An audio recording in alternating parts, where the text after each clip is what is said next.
میں نے teaching profession join کی ان سپتمبر 1979 اور پہلے 6 مہینے میں ایڈ ہاک پہ تھا، دین ریگولرائزڈ۔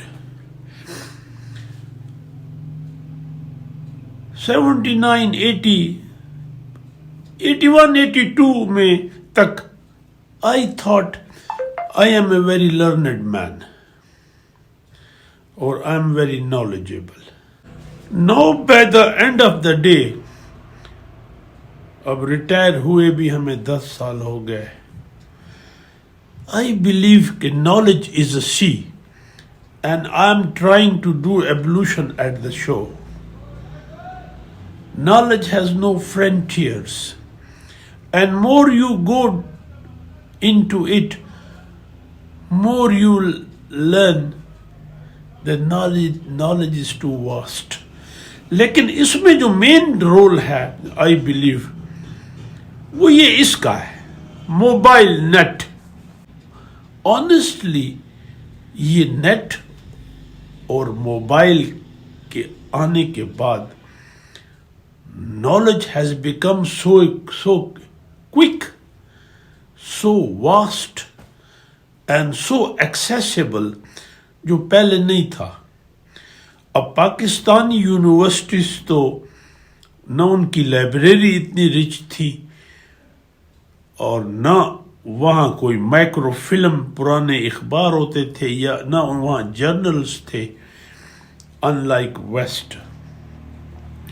لیکن اب آپ کے ہاتھ میں یہ جو ہے، یہ حالانکہ آئی بلیو ہماری قوم اس موبائل میں کھو چکی ہے، چھوٹا بچہ بھی جو ہے نا اس کا شوقین ہے۔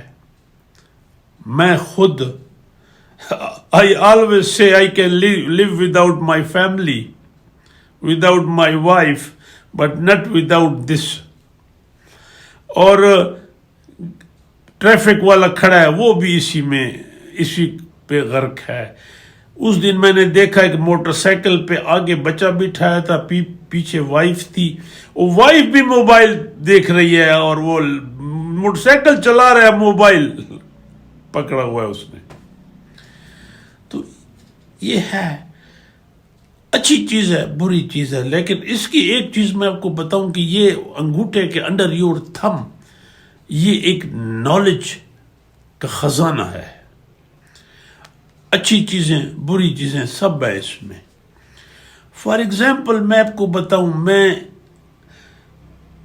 کانسٹیٹیوشن پولیٹیکل سسٹم پڑھاتا تھا ایم اے پریویس کو ایٹ یونیورسٹی آف بلوچستان۔ تو ایک فیمیل اسٹوڈنٹ نے مجھے کہا کہ سر آپ نے یہ بتایا کہ پرائم منسٹر پہلا وال پورٹ تھا برٹش، لیکن آج تک کتنے پرائم منسٹر آئے ہیں؟ اس وقت serving prime minister Margaret Thatcher تھی۔ آئی took it as a challenge. میں آپ یقین کریں 4-5 دن لائبریری گیا، لائبریری میں 2 انسائکلوپیڈیاز تھے، ایک بریٹینیکا اور ایک انسائکلوپیڈیا آف بایوگرافیز، اور اسی کو ہر روز 3-4 گھنٹے میں لگاتا تھا۔ And it took me 5 days، 5 دن کہ میں نے ایک لسٹ بنائی۔ ٹوٹلی میں سمجھتا ہوں 15 گھنٹے میرے لگے، 15-16 گھنٹے۔ اب آپ گوگل میں ٹائپ کریں، 5 منٹ میں آپ کو سارا ریکارڈ پتہ چل جائے گا، آپ پڑھ لیں گے۔ یہ ٹائپ کریں prime ministers of UK since Walpole, تو یہ knowledge has become very accessible. اور میں اکثر کہتا ہوں، وائس چانسلر تھا یا جب ED تھا، کہ آپ کی لائبریری میں آپ کتابیں نہ ہوں اتنی، لیکن ویل اسٹیبلشڈ نیٹ سسٹم ہو اور جس پہ اسٹوڈنٹس کو ایکسیس ہو جرنلز اور بکس کا۔ اور اب گروپ بھی بن گئے ہیں۔ ہمارا اپنا ایک دوست ہے، وہ جو بلوچستان میں منسٹر بھی رہا، قادر بلوچ صاحب، اس نے گروپ بنایا ہے، آپ ڈیمانڈ کریں کتاب آپ کو وہ بھیج دیتا ہے۔ اور بڑی کئی نایاب کتابیں میں نے دیکھی، لوگ ریکویسٹ کرتے ہیں اور کتاب آ جاتی ہے. ناؤ یو گو ٹو بازار، spend some money, take the print out. اور دوسری بات یہ ہے کہ اپنے بیگ میں تو آپ 5-6 کتابیں پھرا سکتے ہیں. اس میں تو آپ دن میں اگر 15 بھی سکپ کرنا چاہیں تو پڑھ سکتے ہیں. اور یہ ایک نالج کا بہت بڑا ذخیرہ ہے. فار ایگزامپل ابھی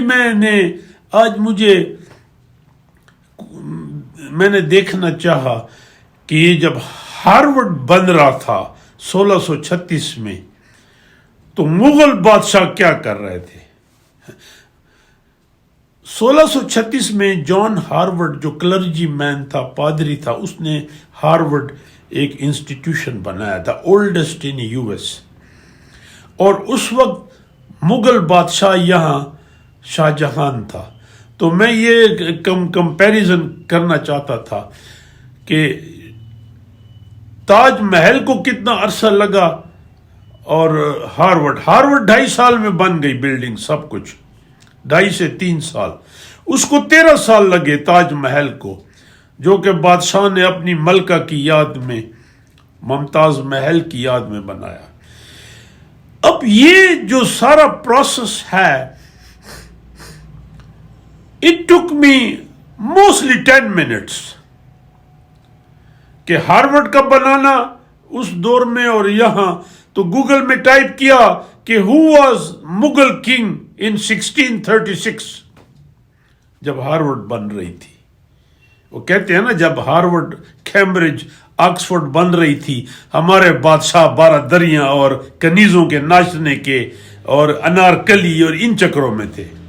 ٹھیک ہے، اپنی ان کی ڈیفنس فورسز تھی، کنسکرپشن تھی، گھوڑے وہ بھی تھا، لیکن کوئی علم کے لیے تو یہ مغلز نے کچھ نہیں کیا.